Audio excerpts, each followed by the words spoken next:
Hello guys, আসসালামু আলাইকুম। তোমরা সবাই কেমন আছো? আশা করি অনেক ভালো আছো গাইস। তো আমরা এখন আছি অন্য জায়গায়, মানে হরিয়ানাতে আছি বর্তমানে। তো আমাদের এখন ইলেকট্রিক টাওয়ার লাইনের কামটা চলছে আমাদের। তো তোমাদের আমি দেখাচ্ছি আমরা কি পরিস্থিতি আছি আর কি করছি না করছি।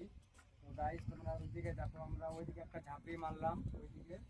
তো অনেক অসুবিধা হচ্ছে, মানে কষ্ট হচ্ছে, সব কিছু আমাদের অসুবিধা হচ্ছে। এখানে জল জমে আছে অনেকটাই। আর আমরা এখানে চলাফেরার জন্য একটা বোট বানিয়ে আছি। একটা বলতে অনেকটি বোর্ড আছে, মোটামুটি 7-8টা মতো বোর্ড আছে। আর তোমরা 4-5টা তোমরা দেখতে পাচ্ছ গাইস। তো সব দিকে জলে ভরা আছে। আমাদের মানে জলের জন্য কোনো আমাদের কাম হচ্ছে না ভালোভাবে। এখন আমরা এটা ঝাঁপিটা উঠালাম, তো নিচের দিকে আমরা কোনো মতে লাগালাম জলে নেমে নেমে। আর উপরে এখনো লাগানো হয়নি, ওই দিকেও লাগানো হয়নি। এবার আমাদের মানে লেগটা এখন শুয়ে পড়ে যাচ্ছে। ওটার জন্য আমরা এখন জোগাড় দিচ্ছি, মানে পিছনে ওই দিকে একটা ঘাই দেবো। তো জলের জন্য আমাদের ঘাইটা মানে থামছে না, সাবলটা যে গাড়ানো হয়েছে ওটা থামছে না। তার জন্য আমরা আরেকটু ওইদিকে জোগাড় করছি। ওইদিকে আমরা অনকুল্লি এখন করব, ঠিক আছে? ওইদিকে অনকুল্লি করে আমরা ঘাইটা টাইট করে তারপরে তোমাদের দেখাবো কি হচ্ছে না হচ্ছে।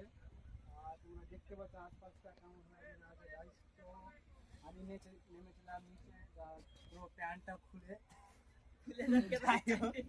প্যান্ট ছিলাম, নিচে নেমেছিলাম, ভিতরে প্যান্ট পরে আছি গাইস। তো ওটা আমরা নিচে লাগালাম খুব কষ্ট করে। আর আপাতত আমাদের এখন কাজটা বর্তমানে স্টপ হয়ে আছে এই ঘাইয়ের জন্য। ঘাইটা আমাদের রেডি হবে, তারপরে আমরা তোমাদের দেখাতে পারবো গাইস, ঠিক আছে? তো বাকি তোমরা ভিডিও দেখো কি হচ্ছে না হচ্ছে আমাদের লোকেশনে। মাঝে মাঝে তোমাদের আমরা শেয়ার করতে থাকবো গাইস। ভিডিওটা যদি ভালো লাগে তোমরা অবশ্যই লাইক, শেয়ার, সাবস্ক্রাইব সব কিছু করে দিবা আর সবাইকে দেখার সুযোগ করে দিবা গাইস। এটা আজকের জন্য এখানে বাই বাই। Yes.